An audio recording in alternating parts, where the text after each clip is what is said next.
Bill Speidel's Underground Tour is a must-see while you're visiting the Emerald City of Seattle.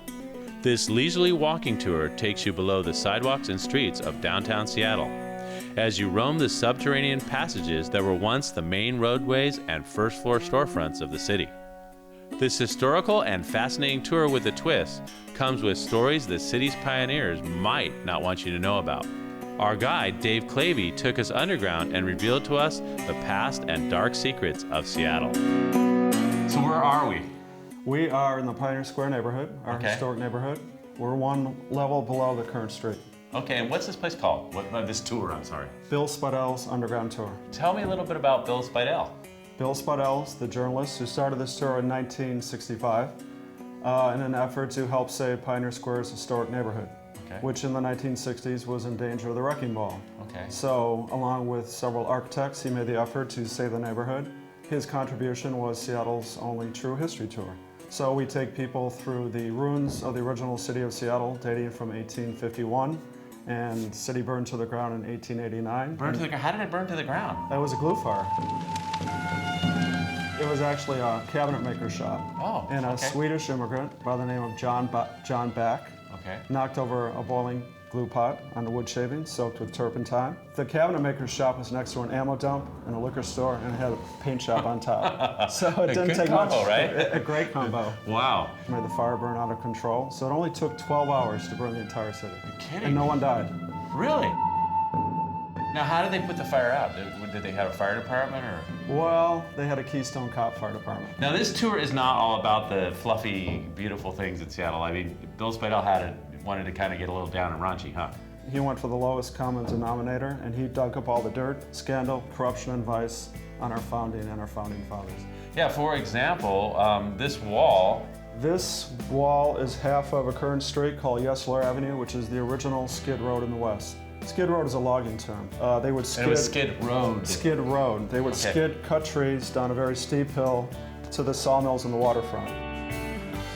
In the early 1900s, a reporter from Chicago visited the neighborhood, saw that it was kind of transient and a down and out part of town. Had heard the Skid Road legend, so he did a twist, Skid Row, meaning a part of town where people in a bad way are on the skids. On the skids, right. And then that just took off the United States. Wow, that's pretty cool. That's great information. Now, how big is this area that we're going to go through? Well, the tour itself goes through about 3 square blocks. The underground itself is 20 square blocks. It's called the Pioneer Square Historic District or neighborhood. Okay, and what do you see on the tour? Tell us a little bit about what you're going to see. We go through subterranean tunnels of what used to be the original city. We put an edge to history. It's not just straight names and dates. Try to put a little color into it, huh? A lot of color. Well, that's fun. And I heard as well that this is considered to be a haunted area, correct? Yes. And you say you felt things and felt presences and had weird things happen down here, right? Well, we're currently in a spot where most of the ghost stories are located, an old bank vault area. And we were a boomtown for the 1897 Klondike Gold Rush in the Canadian territories. So that bank actually held gold from that gold rush. And we think someone that worked in the bank is still guarding the gold. So we think it's a bank employee dating from the late 1800s who's still haunting a spot he used to work in.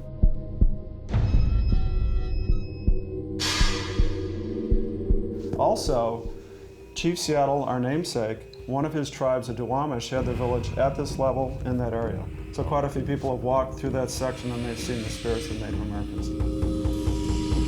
Which is very eerie because Chief Seattle gave a speech where he told the pioneers, you pushed us off our land, but never forget our spirits will always be here.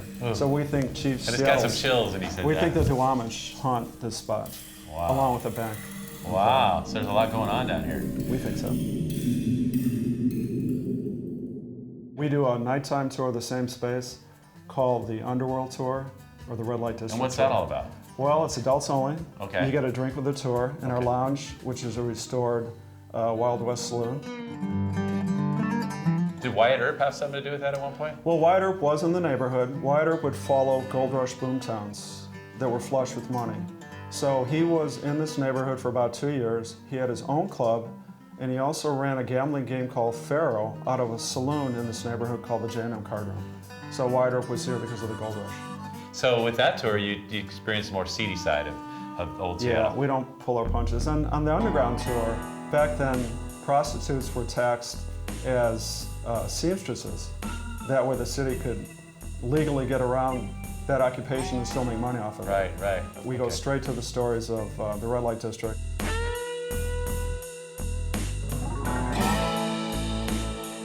And it was a Wild West town. I mean, people were getting killed right and left for the gold. So it was rough and tumble. Very rough and tumble. Wow. Some wild stories. And you know, Seattle today as an image is cleaned up, very Microsoft and Amazon, but it wasn't like that in the 1800s. In the 1800s, late 1800s, Seattle was considered the most sinful city west of the Mississippi. Really? So it was an early version of Vegas, actually. Sin City, Seattle. Yeah, I like as a matter of fact, Skid Row, Yesler Avenue was a demarcation line between heaven and hell. So everything south of Yesler stayed south of Yesler, and then everything north of Yesler was the church-going folks. So what happens on the south side of Yesler stays on the south side of Yesler. Absolutely. So that was the old Vegas in a lot of ways. Yeah, very much so. Wow, ahead of its time. Ahead of its time. Well, thanks so much for having us. That was really my appreciate pleasure. it. I'm fascinated by this. I didn't know this existed. I'm sure a lot of people don't. And when they get a chance, adults and children during the day, right, get out here and check this out. Definitely. It's definitely a different side of Seattle. It is. All right. Well, thank you so much for being with us here today. And until next time, just remember to enjoy.